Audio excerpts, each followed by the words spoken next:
In this original podcast series, we take a peek behind the curtain of some of the world's biggest film events and talk to some of the industry leaders and working pros across every department of independent film and television to find out what it's really like. The Hub is a weekly in-depth chat about all things film and television, what movies are featuring at the upcoming GMA Awards ceremony, past winners, premieres, nominees, red carpet gossip, career advice, and insider info to help you better prepare for a career in the film industry. You're listening to The Hub, your weekly fix for all things film and television, and some other stuff. Hosted by Jason Matthewson. Indeedy.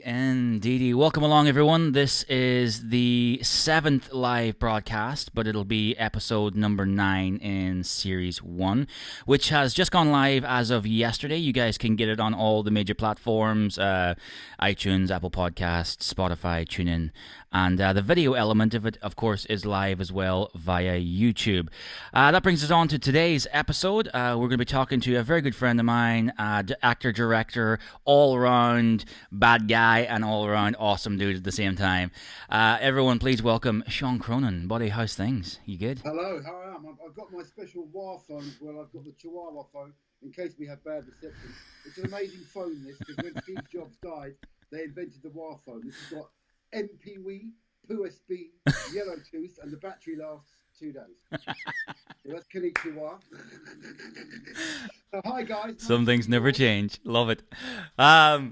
Things are good, man. How are you? How's your lockdown been?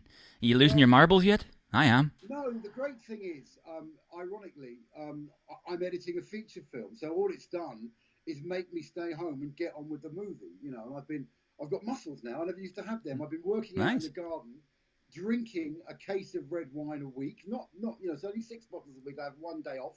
I try and have Mondays off. So, I actually have a glass of wine and a cigarette in my hand while I'm working out. So, you detox and you retox at the same time. It's like a very strange poster. Yeah. A weird poster, yeah. So, I'm editing a wonderful feature film, Give Them Wings, the true story of Paul Hodgson, who was contracted childhood meningitis at 5 months old and was told he would never move or speak, or his parents were told that. He's now 55 years old, an award-winning producer, writer, an all-round funny man. He's a very funny guy. And when I first met Paul, I directed a film back in the day called An Unfortunate Woman, true story of Kathleen Mumford, who smothered her own child in 1938 because the child was so disabled, blind, deaf, inert, couldn't move. And she killed him in a mercy killing, and it was ultimately commuted to a mercy killing. But I first met Paul, and Paul, he's very disabled. But the first thing he said, he goes, I can't move much, but I can hold a bloody pint. And he's a funny guy. And priorities.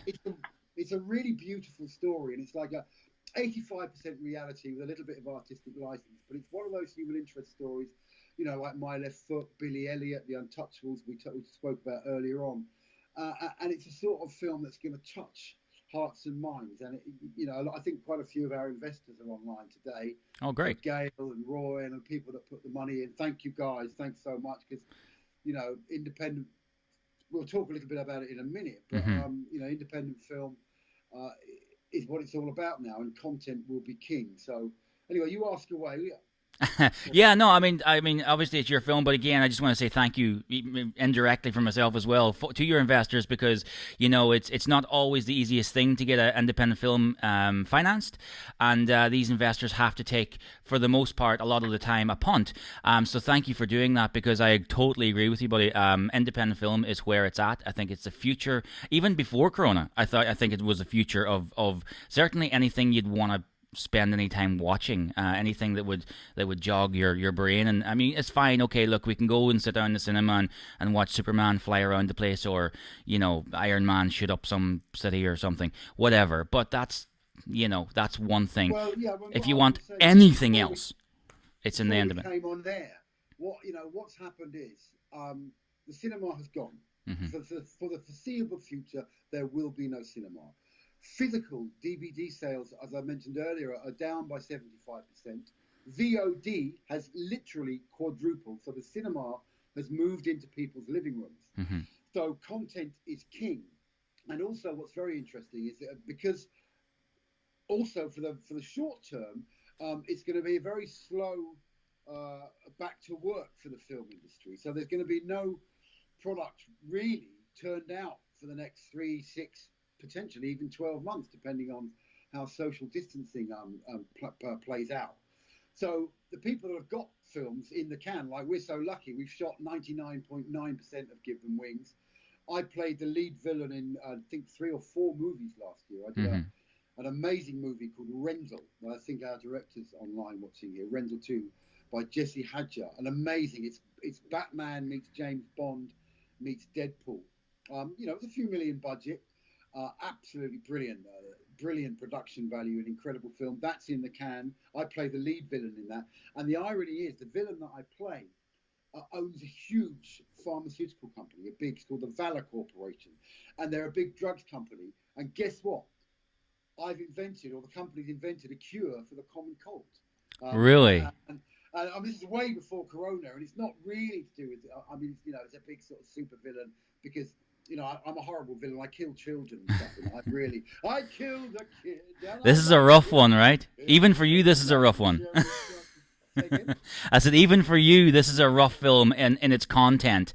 I mean, you're like, I haven't seen it obviously yet, but I know you're off in, was it Sweden you done it, or Denmark? I was in Finland. For about a month, and it's probably the biggest role I've ever played. I'm on every page. I'm Scaramanga in GoldenEye. I'm, I think it was View to a Kill. Christopher Walken I'm the main guy. I'm on every single page. So, and the costumes. I had all these incredible suits and the sets and the character Rendel is kind of like Batman without ears.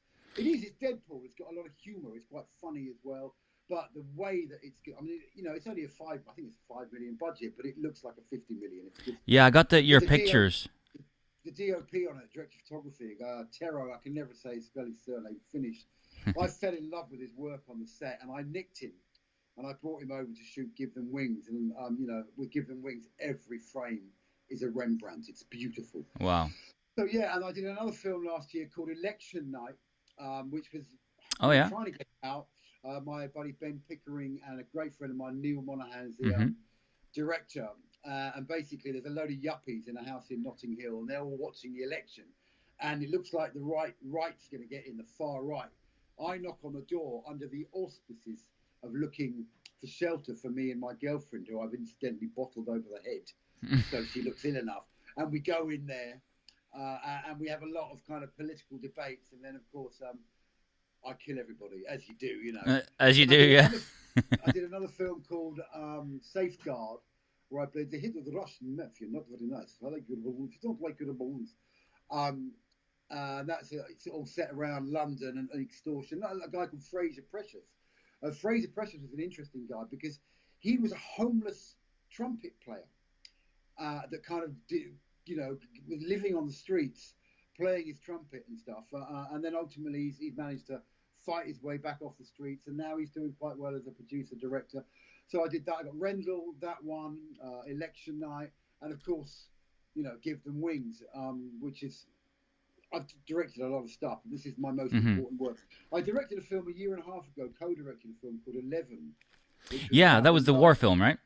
Yeah, about the last hour of the First World War. We shot it for, I think it was 80 grand, the whole budget, And imagine Sam Mendes' 1917. Well, our budget was probably their breakfast budget for one day. Wow. It's a lovely little film. We released it on the day before Armistice Day, 100 years after the end of conflict. So that's already out there as well. So, I'm very lucky. I've got content. Lockdown happened. And the only thing I'm not doing is I'm not acting on set. I'm not taking the kids to school, which is great. I haven't got to do the school run anymore. But I'm here literally editing the movie. Also, I've been doing, I've been wearing this daily. Ooh, nice. I like that. Because a friend of mine, Gil, is a great TV producer, and he asked me to become admin on a COVID-19 UK support group. So we've got about 3,000 or 4,000 members, and everybody locally just looks. I've got about 5 or 6 elderly people that live in my kind of cul-de-sac, and we go shopping for those guys. Oh, that's nice. Pick up medicine for them and stuff. And then some of the people are in their 90s. So, and I keep checking on them as well, because there's one guy over the road who likes to drink a bit too much. Yeah. So every couple of days, I just make sure he's still alive, bless him. So been doing an awful lot of that. So I've been a kind of little bit of a Robin Hood, trying to help people. Also been campaigning for other various, for trials on drugs that are not being used, because my ex girlfriend is a doctor. And there's things that she knows that we all really ought to know, but this is a film blog, so I won't talk about that too much. But yeah, so anyway, so those are the 4 films I've been working on. Obviously 11, so I've got 5 films in the can. Mm-hmm. So I'm very lucky. I'm blessed that I can sit here and finish my movie and hopefully get it ready for the new online Cannes Film Festival. So yeah, the Cannes Film Festival has been running. This would have been the 73rd year. It's now, even up to 5 weeks ago, they were going, it's going to go ahead. We're going to move it till July. Of course, that's become impossible. So now it's gone online, which is great, because I've now got till the end of May to finish the movie. So, if I'll just show you guys quickly here. So I'm going to turn the phone around a little bit, put my spectacles on. I go from being a dodgy old villain to becoming an intellectual type director that I can actually now see. So here we've got the edit of, don't give too much away. Oh, inside scoop. Love it. Going on there pretty much full time. So I'm very lucky. So I hope there's some other people that are as lucky as us. But I want to go quickly back to this, what's happening with cinema. So 75% decrease in physical, which means DVD sales. Now, that's partially because the supermarkets literally are so worried about getting eggs and wipes and toilet roll that they've stopped putting new content on the shelves. I got that directly from a gentleman at Ford Intermediate, Tony Taglienti, a great guy, a great distribution company. But in America, it's only gone down by about 10%. It's only dipped by about 10%. So it's still fairly strong, DVD sales. But globally, VOD is where it's at now. And because a lot of people can go via, you can go directly to Amazon and Sky and iTunes and Google Play. And potentially, if you pass QC, quality control, you can get your films on those platforms. The trick with getting movies on those platforms is letting everybody in the world know that they're there.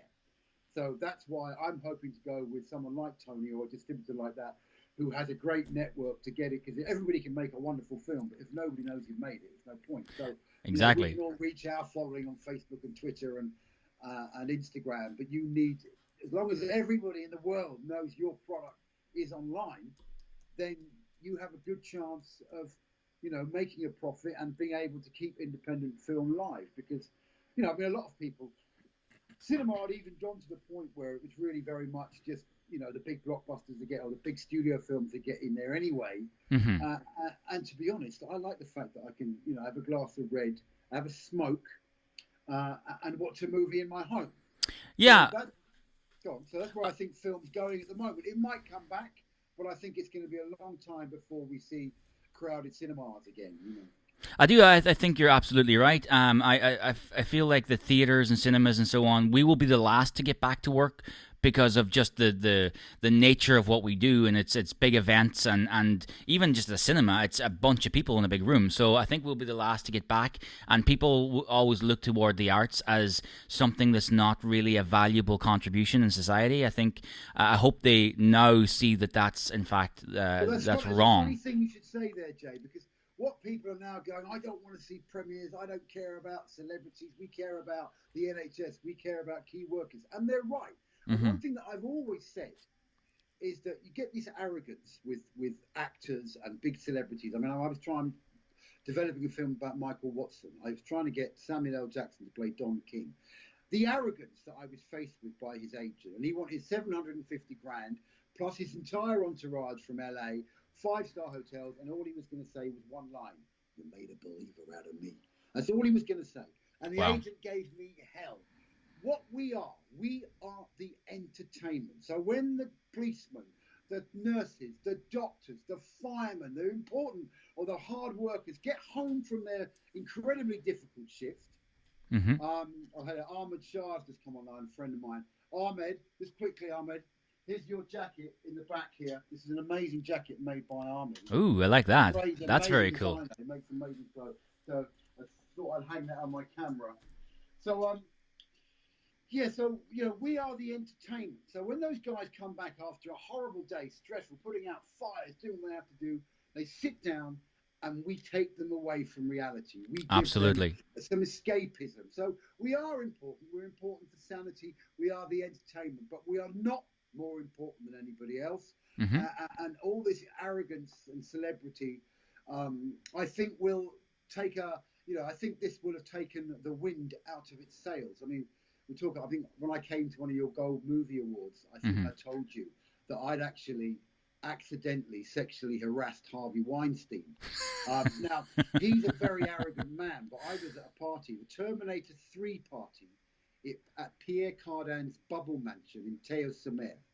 And Harvey Weinstein, at that time, the biggest movie mogul in the industry, was due to come along.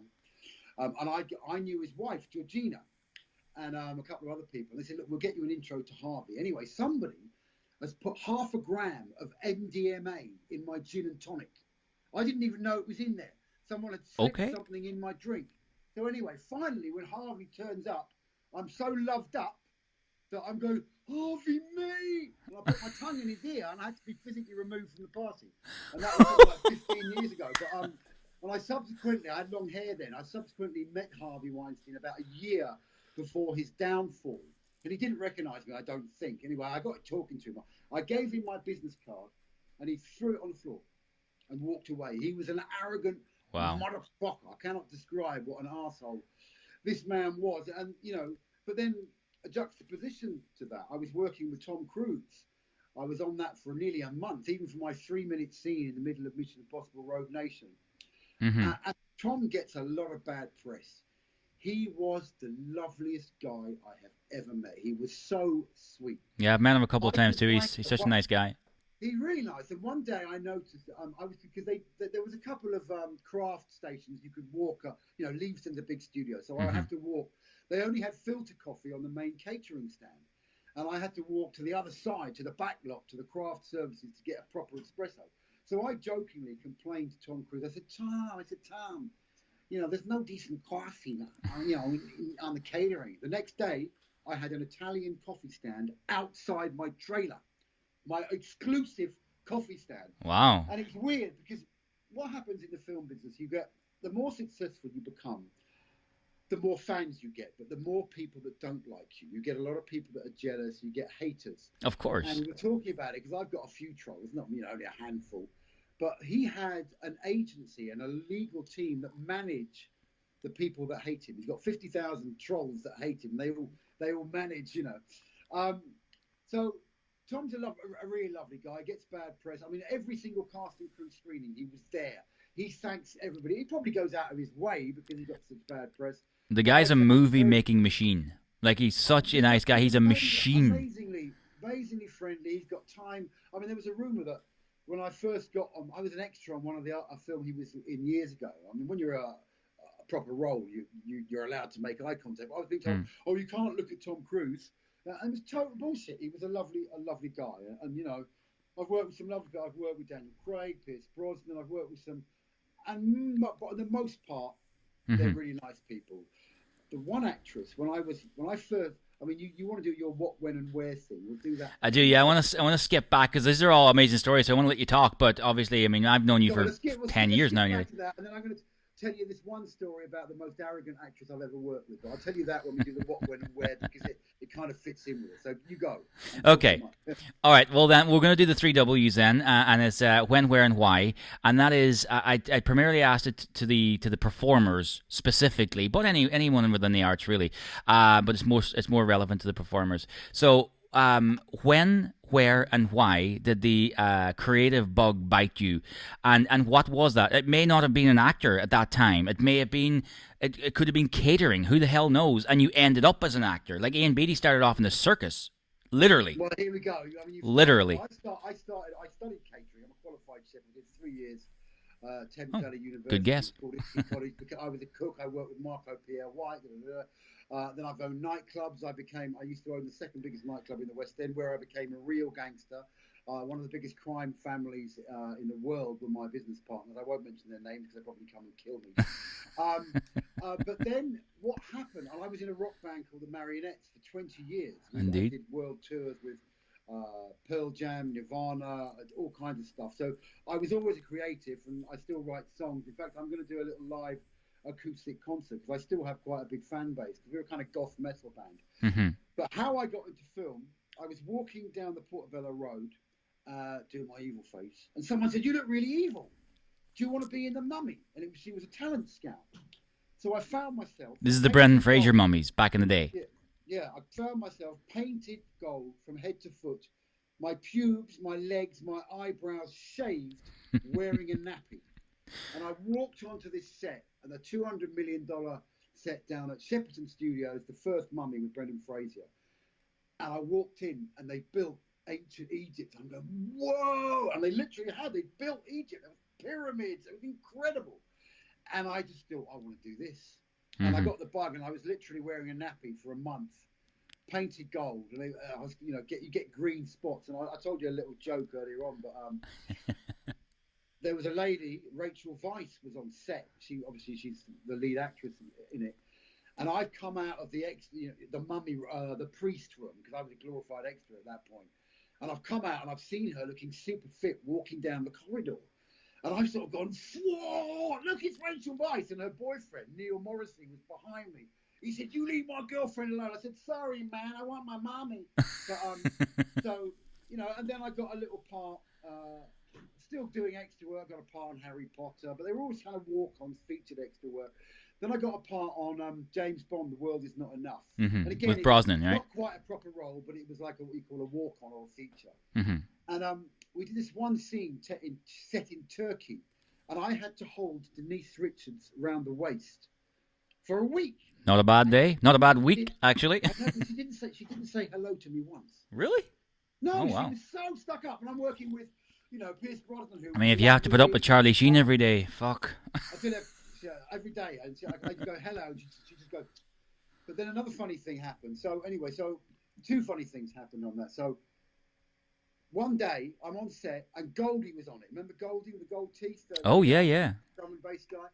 Anyway, it's about 6:30 at night. He goes, "We're not going to get used." He goes, "Do you fancy having a spliff?" I said, "Look, I really shouldn't. I might be on set. They might call me." He goes, "Nah, man, it's 6:30. No one's going on set now." I said, "All right, go on then." So anyway, we had a little puff on this joint, and he's gone suddenly through the tannoy. Sean Cronin, A stage. I'm like, "Fuck!" I'm completely off my tits. Anyway, so I put my gun on the wrong way round. I put my jumper on inside out. And I've run to the set. I've seen what I thought was Denise Richards, right? So I've gone up, grabbed who I thought was Denise Richards round the waist, and it wasn't. It was Sophie Morceau. So I grabbed her. I've got a similar haircut. And Michael Apted, the director, goes, "Sean, will you please put the lead actress down? It's the wrong one." Terribly sorry, but And then costume came in, put my gun right on, put my jumper around the right way. And another funny thing that happened on that, Pierce Brosnan, between takes, was always playing backgammon. And, I'm still only an extra at this point. This is the beginning of my career. And I'm trying to drum up the courage to say, look, because I'm really good at backgammon. My father taught me to play backgammon when I was a little boy. So I've gone up to him. I said, "Look, excuse me, Mr. Bond, but I'm going to kick your ass." And anyway, he's gone, "Yeah, whatever." Anyway, about 3 days later, he's gone, "Come on in." And we sat down between takes, and we played a game of backgammon. And I beat him by 1 point. Nice. My claim to fame is I've beaten James Bond at backgammon. But again, he was a lovely man. He'd only recently lost his first wife to cancer. He was a big smoker. In fact, him and Robbie Coltrane smoked all my fags on a daily basis. And I'm on extra money, and they're getting millions, and I provide the cigarettes. So that was it. And I kind of, then I did a bit of Star Wars. But then people kept saying, "Sean, you've got such a dodgy look. You should become don't do extra work." So I stopped doing extra work in about 2001. And started doing, got a proper agent. Mm-hmm. And I've been in 75 or 80 movies now. I've died in every single one. I used to die in the first 10 seconds, but now, as I'm getting older and more evil, I die at the end, so I get paid more. Well, that's awesome. And the other thing about why, so that was the when. And then what happened, when you're on these big sets, in the old days, on Bond and The Mummy, you could smoke. And you could hang around on set. So I would sit around on set, And all the other extras would be sitting out the back waiting for their, where the sandwiches are. But I would very quietly sit behind the DOP or behind the director with my cup of tea and just watch how they did it. There was a wonderful DOP called Adrian Biddle. One of the, God rest his soul, he died at 53. Wow. He did some of the mummies and the Bonds, a brilliant director of photography. And I used to sit and watch. Come on, bring your cat. Come on, Georgie. Quick. My daughter wants to come in. She's got a cat. Oh, come in, say hi to us. I would sit and watch these guys and look, and you look at the set and you think, well, it doesn't look that great. And then you creep behind and you look at the monitor and you see how they transformed it and how the lighting. And remember, in those days they were shooting on 35 or 70 mil. So actual film, yeah. Like nowadays, you go, oh, don't worry about it, we'll fix it in post. In those days, you didn't fix it in post. You got it right on the day. What you shot was baked onto celluloid. It's never going to be, you know what I mean? So it had to look brilliant. And that's kind of where I learned to like. And then I started getting bigger and bigger roles and then I got the bug to start, hey, what was the next? So that was the when, that's how I started. What was the next one? And the why? Well, the why was just like seeing this and how amazing it is. But prior to you going into The Mummy and seeing this whole other world and seeing this magical world of well, in that case it was Egypt. Before doing that, before getting spotted on Portobello Road, what was in your head? Like, what was it that you envisaged your future to be, your career-wise, before you took that? I was a musician for many years. I mean, we toured the world 7-8 times. We made 4 albums.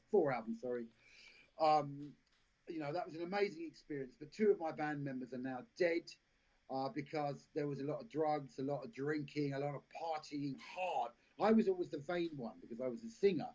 So these guys would party after every show. I would party after every other show because I had to try and look good. And I spent literally 15 years in the back of vans eating road. But It was great. We used to love doing writing the songs and doing the albums. We used to make an album in a different country every year, which was really great fun. But if I hadn't left the band, I would be dead because it was so hard. And you see how a lot of wonderful musicians have died so young. It's the pressure of fame. We weren't famous, but we were big. We were number 2 in Germany, number 7 in the States. So, I can still play a show in Germany and 10 or 15,000 people will show up. So whenever I get really, really broke, I go, right, just do a gig. Boss David Hasselhoff. Bass player. I took them out of their graves, put a bit of makeup on them.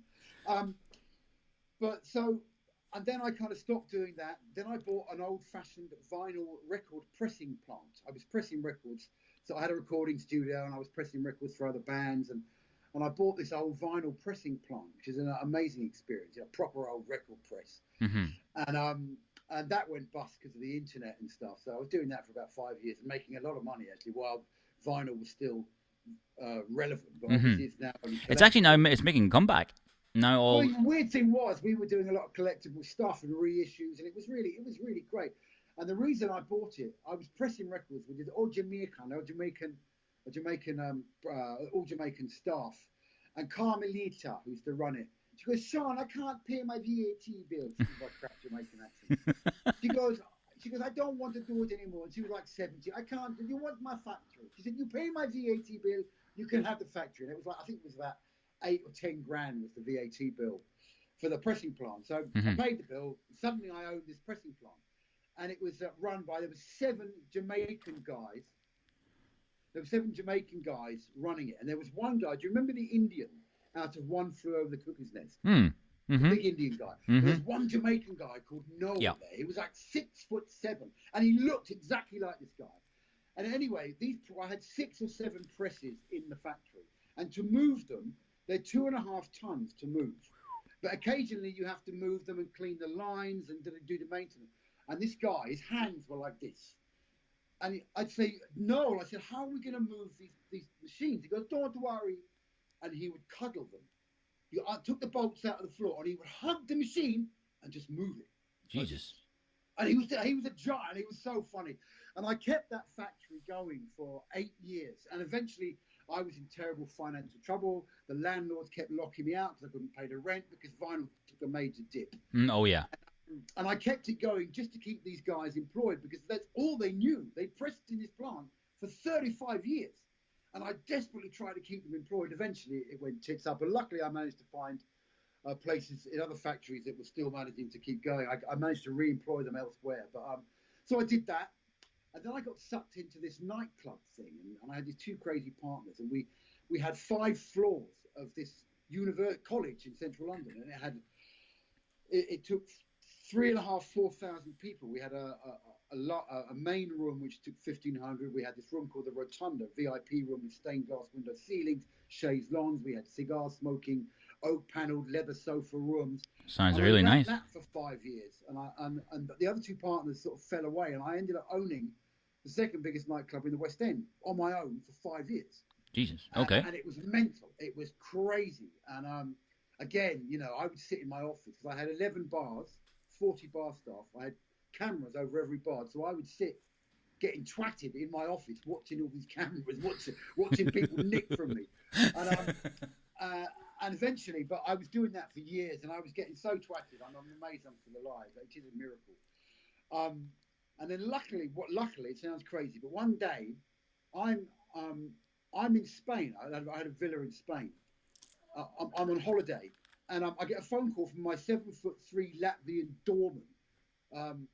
We have a problem in the nightclub.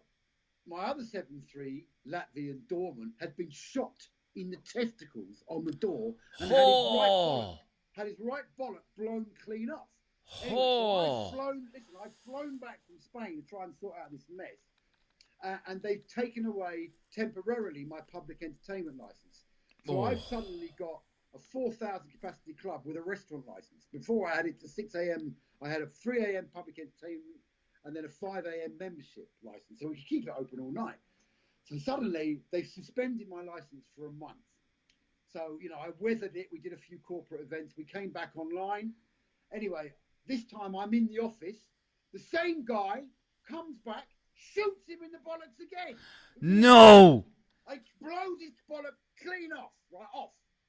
Anyway, so I'm in What the fuck did this do? What did this bouncer guy do? That's Jesus. No, he just got his bollock. I mean, he's still dormant now. He's got one bollock, Fuck. Bless him. And luckily, he didn't hit the other bollock. He's still got he got shot in the same bollock twice. He got one hole in his leg and one bollock. Anyway, so they then permanently suspended my entertainment license. So, and do you know what? It was the happiest day of my life. I got my car keys, my phone. Not my car keys, the club keys, my phone, put them through the letterbox of the club and left and never went there again. And I'm so glad because the rent was 1.6 million a year. Our average take on a Saturday night was £250,000 quid. It was huge, massive club. Mm-hmm. It was 1,500 quid to sit down. But, wow. So I didn't want to do that anymore. And that was at the point, just as that was happening, is when I got spotted in the Portobello Road. So that it kind of serendipity, and I went from making shitloads of money to doing a bit of extra work and being absolutely broke. But the funny, but being happy, I bet. I'll finish the club story very quickly. So anyway, when we closed the club, I owed the security firm 150 grand, and it was owned by a guy called Mal Barter, big, massive 7-foot Australian geezer. And he kept trying to contact me saying, "Look, sure, I know the club's closed, but I want my money." I said, "I can't give it to you. There's no club anymore." Because I want my money, man. A year. So I went and hid on a boat in Kew for a year. And just sort of kept a low profile. And anyway, I decided to set up a recording studio and start doing editing and started doing film stuff because I still had the recording studio. I still had all the equipment from before. So I've set up this recording studio in Notting Hill. And I've advertised that I'm having a little launch party, canapes. I get a phone call from Mal going, "I'm coming to your party, mate. I'm going to fucking kill you." That's the big Australian geezer. I'm going, "No, I'm going to get killed." He goes, "You give me my 150 grand or I'm going to take all your gear and I'm going to shoot you." Anyway, I'm shitting my pants. Damn. So funnily enough, I've gone that day to go and buy some serviettes and some plates from John Lewis in Oxford Street. Mm-hmm. I've spotted Mal Barter's wife, right, in John Lewis wearing a polka dot dress. So anyway, he phoned me later on. Again, "We're coming." I said, "Mate, I'm outside your house. and I can see your wife wearing a blue polka dot dress. I'm going to blow her fucking head off. And I never heard from him again because I happened to bump into her and he believed me. Anyway, roll on 10 years. Well, I'm in a club called the Cabaret Club in Golden Square. I'm at the bar, leaning at the bar like this. I look behind me, and there's a 7'3" Australian now. Fuck, it's him! And funnily, it was 10 years later, and he said, I told him the story about me faking that I was outside his house. And we actually became good friends, and he let me off in the end. I mean, the guy was huge. He could have killed me with one fist. He was a big buddy of mine, a friend of mine on I don't know if you know Martin Ford. He's a big bodybuilder guy. His mouth was like that. He was a giant. So he could have just crushed me. I'm 6'2". He could have crushed me with one hand. That's crazy. But then I got discovered. I done my silly evil face, and I ended up in the Mummy, and just really got the bug. And I've been lucky because a lot of people make movies part-time, but somehow or other, because I studied cinematography, I learned online, I watched all these DOPs, and I started shooting music videos, and I made 25 short films that I would never show to anybody because they're so crap. But you always start somewhere, and I just got better and better and better at doing it, and learn every time you make a movie, you make mistakes, and you learn from those mistakes. So I kind of got the bug. So I'm lucky. I'm either editing, DOPing, directing, or acting, and out of those 4 things, I actually make a reasonable living. I'm not a rich guy, but I make a decent living. I get enough money to smoke and drink loads of Rioja, which is the most important thing. And I'm a single mother. I brought 2 girls up from birth, so that also keeps you on the straight and narrow, having 2 little kids. Very quick story. So to all the viewers out there that don't know how I got this, see this? Mm-hmm. Scar just above your left eye, yeah. Yeah. So basically, their mum, they were 1 and 2 years old, and she asked me for a pair of. She was Polish German. She goes, "Oh, I've lost my confidence. Can you buy me a pair of fake boobs?" So I bought her a pair of fake boobs. Didn't see her for dust. She's buggered off with someone else. Oh, great. Anyway, she's come back a month later. I said, "Where the fuck have you been?" We had a fight. She threw an ashtray at me. Boom, did that. But I'm partially blind in that eye. Anyway. Wow. The next day, a week later, I've gone for an audition to be the Scarface villain in the James Bond Heineken campaign, and I got the job, and it was 80 grand. I said, "You can keep the tits." And literally, and she left, and I've never seen her again. But I used to be a dreadful party animal. I'm not anymore. I like to party. Yeah, everybody does, but I do it within reason, in moderation. And having the girls full time on my own has made me moderate that. And it brings you down to earth. And what's so important for me in film is a legacy. Because one great thing about movies, which that you can't say for other jobs, is that when you're dead and gone, they're still there. Absolutely. They are your legacy. They're immortalized forever. So, when they grow up and go, my old dad, that twat that died from smoking too much, he made that. So it's very important for me to make things to a high standard. Mm-hmm. The weird thing is with me, I play villains, but I'm not really interested in villain movies. I mean, I fell asleep at the premiere Mission Impossible and missed my bit completely. I do like a bit of, I like some of the superhero stuff, but they kind of go over my head. I love directing period dramas, human interest stories, real stories that make you think, that make you cry. I find history fascinating. And I'm developing a period drama called Iron Gauge, the 30-episode period drama set in the Crimean War. I've been developing it for years. I'm trying to get that off the ground. Give Them Wings is a true story. The war film was a true story, based on true events. So that's where my real interest lies in telling great stories. But if you want to ask some more questions, or I just want to big up some of the actors that I've worked with recently on Give Them Wings, particularly. Katie Sheridan, amazing. Yeah, she's wonderful. Rachel Warren, the performance. Jonathan Hansler, amazing. Yeah, we had Johnny on last week. He talked a bit. Now, we left the plot lines and so forth to yourself, but Johnny was on and he talked about his role within the film and working with you. And obviously, you and I and Johnny, we've known each other for years now, on and off. And I directed Johnny 3, 4 times. Same. He was in Hayfields with such a great guy. Jacob Anderton. I don't know if you know Jacob. Do you know Jacob? I think Jacob Anderton. He's Game of Thrones, right? the performances he's done, Graham Saxon. But what happened is when we were auditioning for Give Them Wings, because Paul is severely disabled, he's got an incredible stutter, so he's like this, and to find someone that could really pull that off, and we were talking to a great guy, a lovely guy called Packy Lee, who plays, I know Packy, from Peaky Blinders.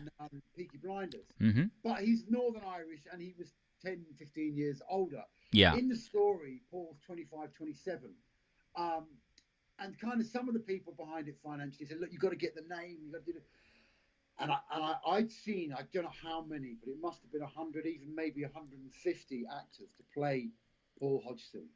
And this guy, Daniel Watson, walked in, and he just lit up the room. I'm spitting all over the camera here. And he just nailed it. And even during filming, I've always used the first take.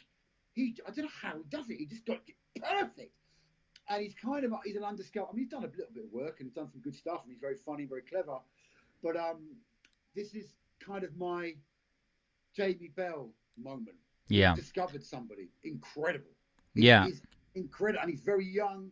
And what he's done to this film, I mean, it's just a pleasure, editing him. It's just everything. I mean, I'm just going, which take shall I use? It doesn't matter because every take's perfect. The other great thing is we work with a wonderful Toya. Toya plays Toya Wilcox.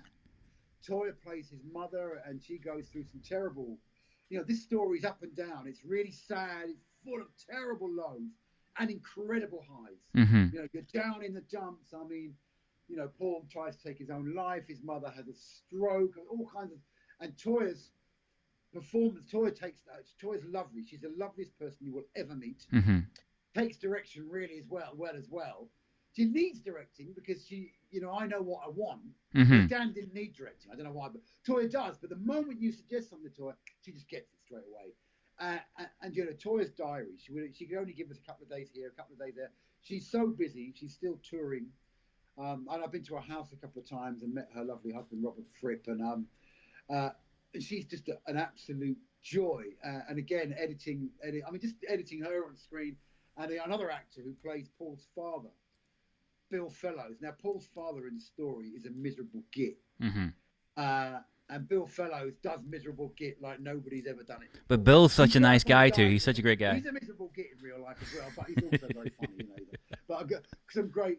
It's just, for me, it's the most important film I've ever made. And it's just I can't edit it without crying. It's just so, I wanted to ask you, because you started out as an actor and done a bunch of films as an actor, and then you started into the directing, and I think probably around this about 10 or 12 years ago now, when you and I ran into each other, we done a couple of things together.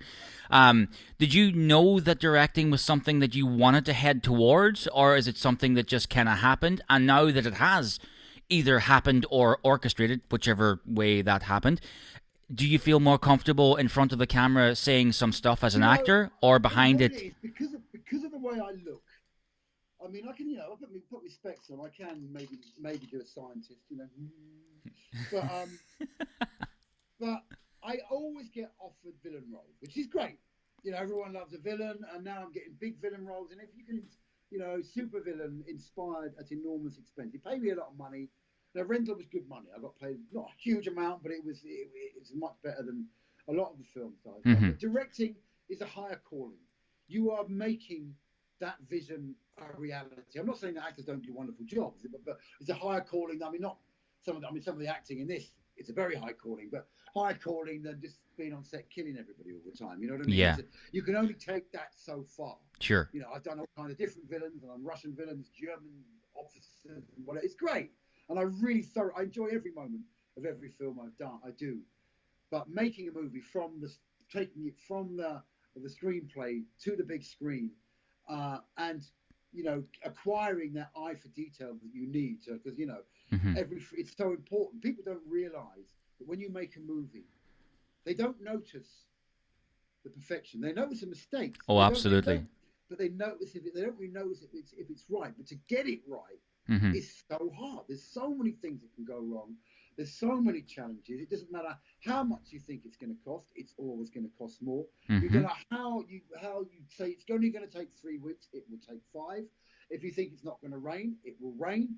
Everything always is a Murphy's gamble. Law, Every right? day, it's like climbing Mount Everest, blindfolded, naked, right, in a blizzard, backwards, right, on rollerblades, right. That's what making a movie is like. It's people don't realize. You watch a movie and it kind of if it can go over your head in an hour or an hour and a half, 2 hours. You don't realize that 100 people have nearly killed themselves making it. Absolutely. And you know what was so lovely on this film is everybody went above and beyond. The actors, the producers, Ben Pickering,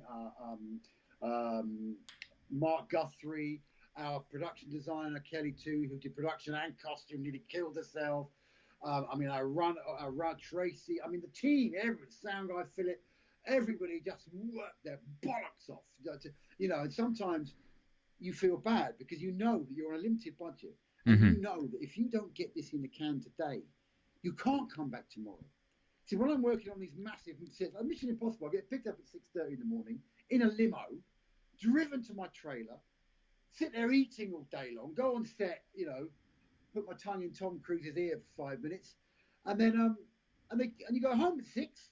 Whereas these, and you know, you're supposed to by law give an 11-hour turnaround, but sometimes you're on a set and you're desperate to try and get this in the can. You lose the location the next day, and you have to say to these guys, "Look, guys, do you mind working till 3 in the morning or not?" I mean, obviously not that extreme, but some days we did do illegally long days. You know. Oh yeah.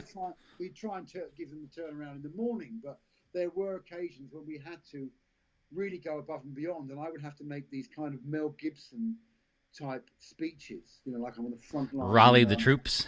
Rallying the troops. Guys, look, we've got to get this in. But this is one of those films that could win an Oscar. It could win a BAFTA. It's one of those films that it's, you know, vampire movie, gangster movie, supervillain movies are never going to win those kind of awards. Yeah. This is one of those movies. Please God, touch wood. I've got my Chihuahua's wooden brush. Touch wood. It could do that, and the performances in it warrant the effort that everyone put in. It warrants some real recognition. So we will see, but you know, it's amazing, an amazing film. Yeah, I mean, it looks amazing. I mean, obviously I haven't seen it yet, but I've seen clips and pictures and a few things that you've posted and so forth. And as I said, we spoke to Johnny as well, and yeah, it's an important story. That's, I think, the thing as well. It's something that should be told. You know what I mean? Superman doing whatever, who cares? Like, this is a story about things that people are actually going through, and as you say, this is the kind of movie that goes along for, you know, BAFTA, Oscar, Sundance, Tribeca, you know, the hard hitting, you know, top tier festivals. If I don't screw the edit up. I mean, it's, you know, and the other thing is I started editing my own films about 10 years ago because I shot it. I know what I want. I know the right takes. I mean, I get other people to do bits and pieces, but I have to edit my own. And editing, people don't realise, you edit, if you're lucky, 30 seconds a day, a minute a day of real. But we were very lucky on this because we did a rough assembly as we went along with a lovely guy. Hope Charlie might be watching, but Charlie Pride literally just threw the scenes together as we were on set. So I came back with a really like a rough assembly. Really, really rough. But I mean, it's still taking me 3 months. I'm 3 months now. I've been editing, and I'm finished. We're 2.5 hours long, so I can probably lose half an hour.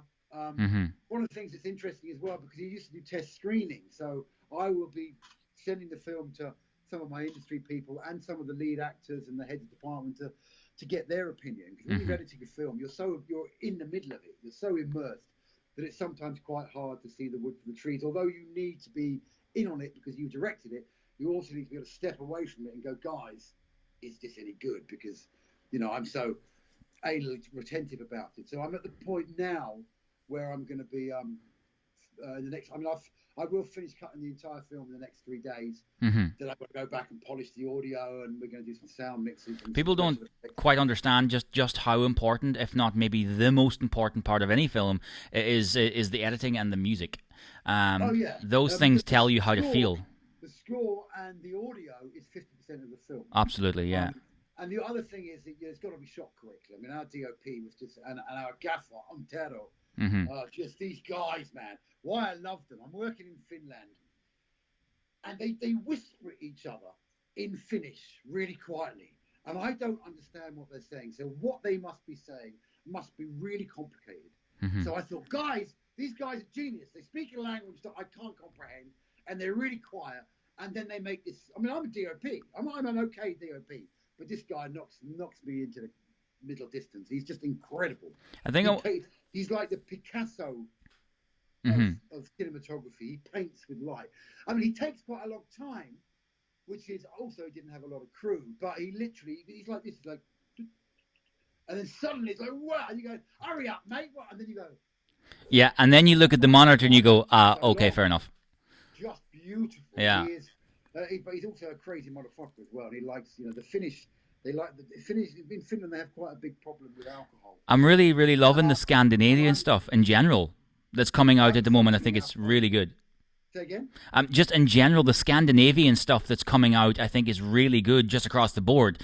Both in technicality, the way it's shot, the way it's, the shooting of it, and also the plots as well. And also, to go on to DOPs like Deakins. Roger Deakins is one of my favorites. But I want to go back to something you said earlier, which is completely true and so on the point is people don't realize, right? They see whoever, Brad Pitt on a red carpet. What they don't see is the last 3 months of a world press junket he's just been doing, answering the same questions 25 times a day. And 4 months before that, standing on a hill somewhere at 4 o'clock in the morning, getting pummeled by the fucking rain.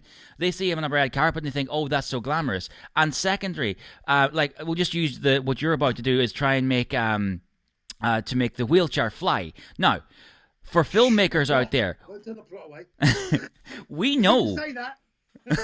Spoiler! Yeah. We know that you and I and filmmakers like us, we know how that happens, how that works, and how long it takes and how much it costs. What the thing is, though, is people who are not in the film game, they turn on Marvel, they turn on Sherlock Holmes, they turn on whatever it is, and they see such a thing being done, and they see it being done to the best ability, and that is the common ground. Right? So they see your scene then, or any scene, and maybe it's not done to the same level as Marvel, but they go, oh, that's shit. It's not shit. What the truth is we don't have $200 million and a fucking team of editors to do this one little thing. Yeah, our one editor is doing everything. I mean, Tero is probably going to help me with the grade because he's DOP, but yeah, they don't realise what effort goes into it. Yeah. People think this is glamorous. This is the most unglamorous business in the world. Yeah, but they're holding really independent film. I mean, not taking away from all. Obviously, we're all championing the key workers now, of course. Mm-hmm. But this is, if I actually ever get a bloody Oscar or a BAFTA, I'll probably crawl up to the podium and keel over and die when I get there because it's really fucking hard. I mean, the hours so hard, crazy. Yeah. It's really, really hard. And I do think. I mean, a lot of people saying, "Oh, we don't care about celebrity anymore." We are here to entertain the world. We are here for everybody to escape. If your life is mundane, if you've got problems, you've got worries, you can sit down and we'll take you into a magical world where you can immerse yourself and get away from your real life and have fun. We create escapism, which is I think very important. I totally do as well. Health. I don't know about you. I've had some lows during this lockdown, not as badly as many people. I've also had a week where I thought I had symptoms, but that was probably just a massive hangover. And what's been really upsetting me about this whole thing is there's a lot of conspiracy theories. There's a lot of things going around. There's something's not right. I'm not going to go into too much detail. Mm-hmm. This is a film blog. But what's really upset me is you see all these elderly people and they're walking around with masks and everyone's avoiding each other and they're frightened of each other. And, so I think it's been very important during this lockdown time for people to have an escape route. And so, I mean, I've binge watched a Spanish series called Money Heist. Yeah, it's good, right? It's really great. And I also watched the dubbing actors are shit, though. The what? The dubbing actors. The actors in the show are great. No, the dubbing actors are shit, yeah. I watched it in Spanish. Oh, okay. I watched it with the dubbing in English, and it's like there'll be a scene, right? Because the Spanish actors in the show are really good, right? But there'll be something really crazy, like some hostage will try and get away, and the actors will be given the socks, as you should. And then the dubbing goes, oh, hey, can you stop? Don't do that. And you're like, really? Are you fucking... Like that, oh. It's unbearable. So I go back to Spanish. Yeah. And it's weird because the dubbing actors have had a hard job because there's a lot more syllables in Spanish. Yeah. And so when you're reading the subtitles, when you're watching in English, they're saying something completely different because they're getting the nearest thing that matches. Make no mistake, when I did the time-coded, I can't remember the name, what you actually call it now, the time-coded transcript of the actual all the dialogue in the film, because when you do a movie, you have to do a transcript at the end with a time code. Mm-hmm. So not just what's said in the screenplay, what is actually said in the film, what millisecond it starts at and what millisecond it finishes at. So that, I mean, I think 11 was dubbed into 27 different languages. So you've got to remember that it's a very difficult thing to dub it into different languages and make the same message come across in the same amount of syllables. So it was crap, but it wasn't that crap, because I know how hard it is, and that's one of the hardest things you could possibly do. I also binge watched Westworld. Yeah. I've just started the new Afterlife, which I'm slightly struggling with actually, but it's some funny moments. Yeah. But I think what I'm saying is cinema, TV it's been probably a savior for a lot of people here. So you could, because I'm lucky, but a lot of people really are locked away. What's been very hard for me is my girls. They can't go and see their friends. They've been locked up for 7 weeks now. Yeah. 2 little girls, 11 and 12, they can't go anywhere. And the fact that I haven't killed them and they haven't killed each other is a miracle. I mean, there's been a couple of times when I go in the bedroom and they're scratching each other's eyes out. I'm like, oh, stop it! But it's, so it's a great escapism. Mm-hmm. But yeah, so I mean, what I want to say is for probably a lot of the people, if there are, I don't know how many people are watching. Can you see how many people are on? We do indeed, yeah. There's quite a few, actually. And I want to just let people know, that's a nice little transient, that we are going out live on Facebook, Twitter, Twitch, LinkedIn, YouTube, and all of them basically. So do drop your comments, your questions in the chat section of whichever player you're watching in, and I'll get your questions into Sean. Buddy, I can't believe it's almost an hour. We've been talking. Well, we've been chatting for ages. I could chat to you for hours. I can see myself now. There we are. Ah, there you go. But yeah, no, I totally agree with you. I think it's going to be, it is difficult. We obviously, some people have had it really hard, and some people, God bless them, have lost loved ones. So I don't for a second try and equate to that.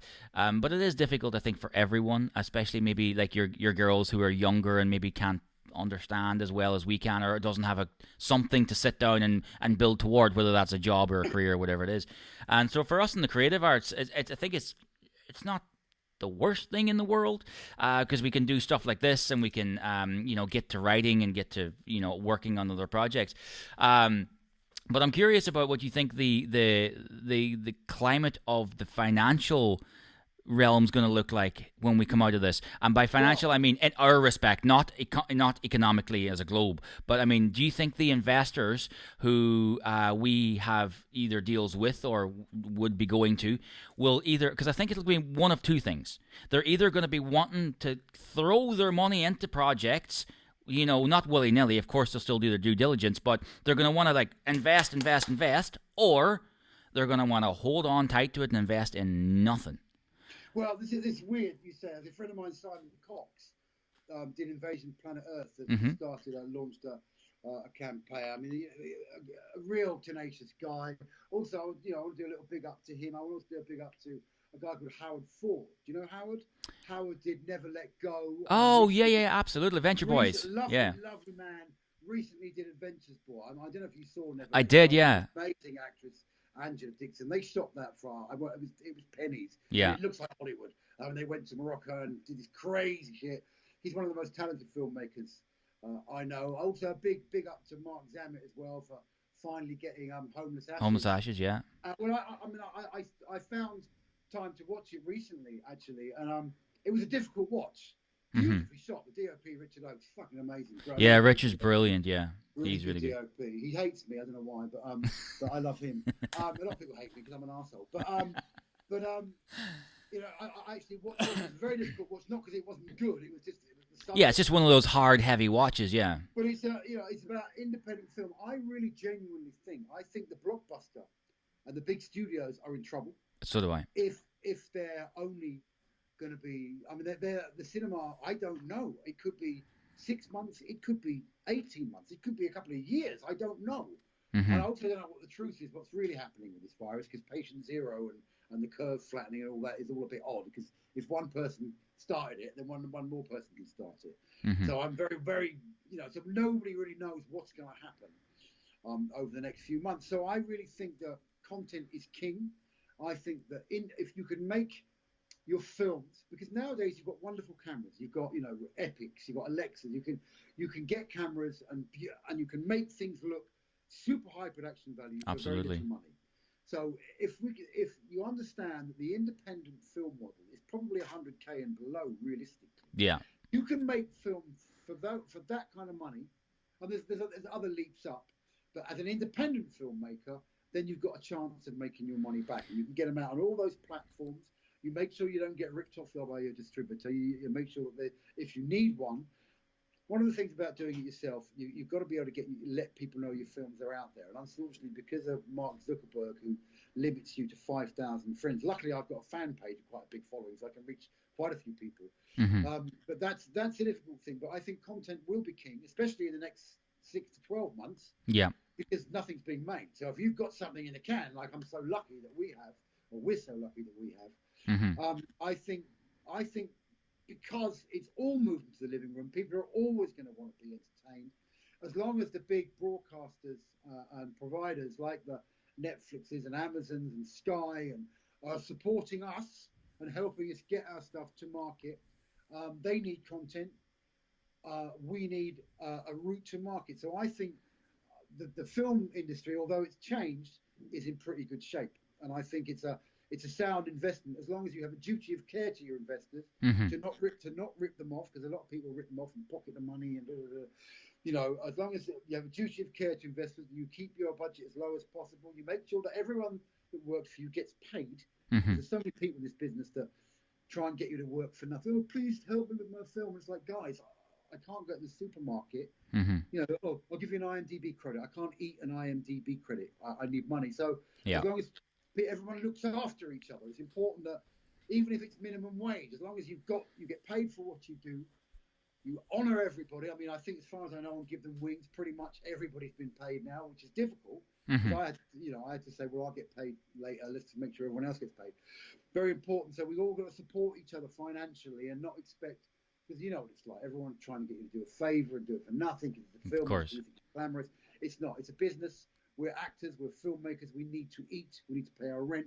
So it's important that everyone supports everybody else. And if we can, one thing that's come out of Corona, I didn't know all my neighbours. I know them all now. We go and clap on the Thursday night. I meet everybody now. I'm helping them. I get stuff for them. I get stuff for the guys over there. Even when you're 2 meters apart from someone in the supermarket, I always make a joke. I go, hold your breath. I've got bat flu or some silly joke. And people talk now that didn't used to talk. So I think it's brought the world together, and I think it's bringing the film community together as well. People realise. Also, I'm seeing a lot of bad in people. A lot of people who have different opinions online are arguing. Oh, it's not 5G. Oh, it's not this. Guys, debate, not hate. Yeah. Let's all talk about what we think it might be. None of us as politicians, although I was actually asked to join the Labour Party. Can you imagine me? Obviously, Boris Johnson. But I've actually 4 times I've been asked by different Labour MPs to come and join because I talk so much crap so quickly. But might be good to get a dodgy villain infiltrate the government. Well, another one? Join the fucking queue. But it's about supporting each other. About I said an awful lot of hate because people are scared. They're unsure. They don't know what's happening. So everyone's asking questions, and they all want their answers to be the right answers, and nobody really knows. So there's an awful lot of hate. I mean, we've got this Gil and I do this support group and trying to mediate that and stop people killing each other on it. It's quite difficult. So we're going to come out of this. Lockdown is going to be lifted in the next 10 days to 2 weeks. We're going to start to creep back. Yeah. There's a lot of things that people are worried about, like compulsory vaccinations and stuff. There's all kinds of conspiracy, but let's all just hope it's a virus that goes away. An interesting thing. Have you met Lorenzo in Italy? Yeah, absolutely. Lorenzo, he's over here, and they're about 2 weeks, maybe even a month ahead of us. Yeah. And he said, what's happening over there? This appears to be a consensus right across, that the virus is just weakening. It's not, as people are catching it, it's not as deadly, it's not as strong. So it feels like it's just like fizzling out. it's going to fizzle out. Mm-hmm. I hope so. I'm a very physical person. You know, I like to hug people. I like to put my tongue in movie moguls' ears. I like to, you know, you and I were going to do a big party in Cannes this year. I know. We should be, well, not just quite yet, but we'd be almost getting ready. I think few more days. I was doing lovely David Martinez and Elliot Grove. We were doing the rain dance. We did one last year, which was great fun. That was good. Looking forward to that. We were going to be doing that. So, you know, I just wanted to get back to normal. I want to start hugging people. I want to drink too much and fall over in a heap. And get back to, you know, one thing is... The new normal. You know what it's like on movie sets? People are always hugging each other, you know. Even that's not going to be possible for a while. It's you know, it's a very different world that we live in.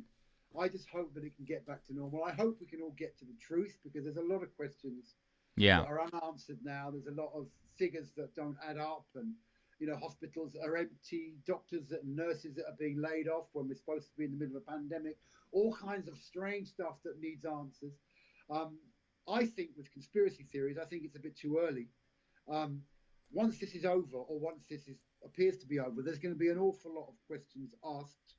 And I think that's the time for conspiracy. I think now it's a time for unity, for getting through it and getting out the other side and looking after each other, looking after each other's health and each other's mental well-being. It's very important that, you know, because I've got people online that are freaking out, so I'm calling them up. All right, man. I've had a couple of days when I've had a couple of dark. I thought I had it about a couple of weeks ago. I felt really shit, so I started necking pints of vitamin C and drinking, because there's this drug called hydroxychloroquine. I can't even say it. It's got quinine in it, hydroxychloroquine, and the main ingredient's quinine, which is in gin and tonic. So I'm necking a bottle of gin and tonic a day. But you know, I don't know what I Doctor's recommendations. Yeah. Don't worry about medicine. Just drink tea and tea. But you know, it's look after your health, guys. Plenty of vitamin C, vitamin A. Look after your immune system. Exercise. Look after each other. Try and keep as healthy as you can, and keep creating. And I thought I'd be super creative during this time, but because you're so preoccupied with the worry of what's going on, you're supposed to be editing, and you get sucked into a conversation on Facebook, and you suddenly find yourself down the rabbit hole. You're arguing about Bill Gates or 5G or which drug you should be taking or vaccines, and I've tried to not do that. I mean, I have an hour, you know, I rant for an hour a day, so stay creative. We're nearly through it now, so, you know, but film is a beautiful medium. Film is escapism, so let's make things to help people escape, and let's just, you know, and enjoy life. And you know, I think we're nearly done now, mate. I'm gonna absolutely, my friend. To paraphrase, what you shouldn't do is smoke either. Okay. To paraphrase Brad Pitt on your last point on his acceptance speech for, I think it was the SAG-AFTRA, I'm not sure. He says that his profession, i.e., what we do, is escapism, and he believes it to be a very worthy. You know, something to do, and I totally agree with him. And on that, Sean, as you say, we're over the hour. I can't believe I could talk to you for hours, buddy. But I want to ask you one last question, and I've been asking all of our guests for the most part. When this corona is all over, whenever that is, and we're all back out and, you know, we're at the new normal, because that's the thing. I don't think we're going to go. People's always going to go, I want to get back to normality. There is no going back. It's going forward. And I hope that when we go to the new normality, whatever that is, that this. I think when we find out the truth, we'll go back to normality. Yeah. But this, and that will decide what the normality is. But yeah, go on. The sense of camaraderie that people seem to have, I hope that that's not lost. But the question is, when it all does go back to normal, when you're safely allowed to go outside and your girls can go outside and go back to their friends and so on, what is it that you're looking forward to? And that can be anything. It could be go back to work. It could be a coffee. Getting twatted with my mate. I just want to go out, Fair enough. See my friends, have a drink, hug a few people. I want to make movies. I just want us to be together. I want to go to premieres. We love premieres. We love. They're good fun, pretending we're important on the red carpet. I just want to. You know, I've got quite a lot of various bits of Mediterranean in me. That sounds a bit rude, doesn't it? But you know, so I'm a very touchy feel. I've got Italian, a bit of Spanish, a bit of Welsh. You know, I'm a touchy-feely person, so I just want us to go back to. I want to party with my friends. I want us to. You know, but I think what we have learned is to care more about each other, to have each other's backs. People that I've fallen out with, I've made videos of people there's probably a half dozen people I've fallen out with in half a century and a bit more I've been on this planet. And I've made them all little videos. Go, guys, I think you're a twat, but I love you. Mm-hmm. And I've sent them all out, little videos, say, listen, guys, when this is all over, whatever differences we had, let's put them behind us. Let's move forward, be creative together, and look after fellow man. I mean, what's happened with the planet, just very quickly to finish up, is, you know, we've had like deers walking around shopping centres, and there's a goose. Here, not too far from me. Yeah. In Barking, East London. In York train station, they've got a goose that's living in the middle of the station that's laying heads. You know, that's awesome. The world is clean. I'm getting a lot more bird shit on my Jag, which is slightly annoying. There's so many birds now that weren't there before. Every morning, my car's covered in bird shit. The canals in Venice are completely clear again.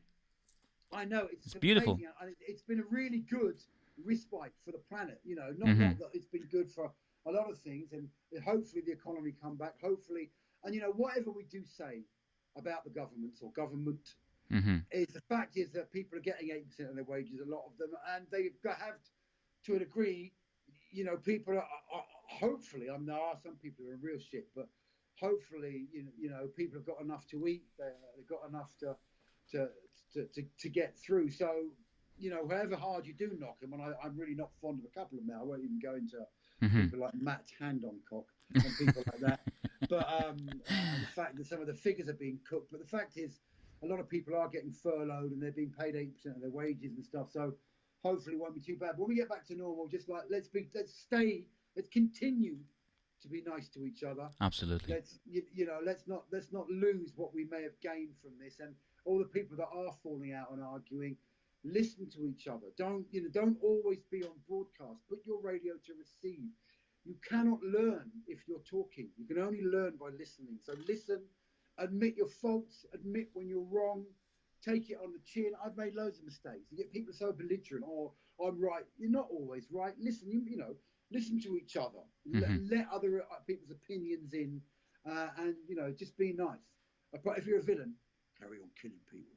But if you're not, I'm not really a villain. I'm a single mother. So it's Buddy, be real. You're a big softie, really. And also a big up to Jay Mathewson as well, because he's tenacious. I had to keep correcting his spelling. Who's that guy? He's a bit dyslexic. A bit. But what's great about Jason is he's always trying. He's always working hard to bring creative stuff together. So it's a big thank you to you for working with the industry. A big thank also to Catherine.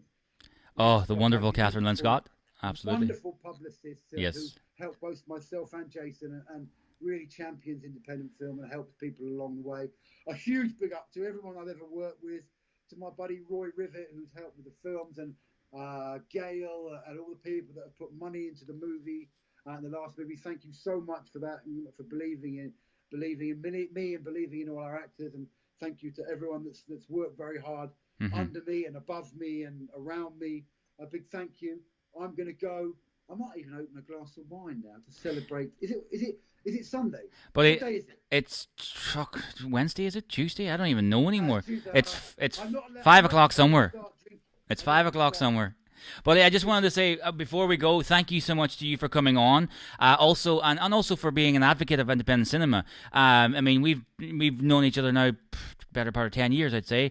And we've done all sorts of mad, crazy stuff together. But you've always supported both the GMAs and various different events and other people's stuff as well. And also thanks to everyone out there who's not in the game for consuming that content and for demanding diversity, because without you we wouldn't have a facet to make it, and for demanding diversity and different faces, different colors of faces, different shapes of faces, and championing new talent. Exactly, because if you don't consume it and demand it, then we don't have a place to make it. So thank you to you. No need for us to do it. Yes. One last thing I want to say, just back to our profession, is that because content is now king, because there's this low budget, enigma that we have, and the route to market that we have, that we can champion new talent. You used to, if you didn't have Tom Cruise in it or Brad Pitt, you couldn't get it made. But now it's all about bringing new talent out, championing new people, bringing new people up,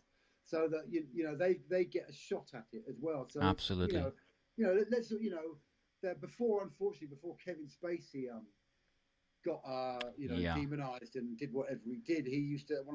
I knew Kevin because I got a huge role in House of Cards. It was a life-changing role. And I couldn't get my visa in time. But he said to me on the phone once. He said, "Look, if you're lucky enough to get up to the top," he said, "make sure you send the elevator back down." Yeah. I'll end on that. Absolutely. Buddy, thank you so very much. It's been an absolute pleasure. Guy. Everyone out there. A bottle of red now. Nice. Guys, get the podcast. It's now live everywhere. Apple, iTunes, Spotify, TuneIn, Stitcher, all those places. And the video element, so this is also live and available on YouTube. Sean's episode will be number 9 in the series, and that'll be coming to you in the coming weeks. And as I said, the first 1 through 5 is available right now. Sean, buddy, you've been an absolute superstar as always. Thank you for everything, and hopefully we'll see each other very soon physically for one of those boxes of red wine. Not a bottle or a glass, but a box. Yeah, a box, okay. See you, Dave. Love you, brother. Buddy, love you too. Take care, man. All right. Don't forget to subscribe to The Hub for the latest episodes. You can find us on all your favorite podcast platforms and media. The Hub, your weekly fix of all things film and television, and some other stuff. Find us on Facebook, Instagram, and Twitter at Jason Mathewson.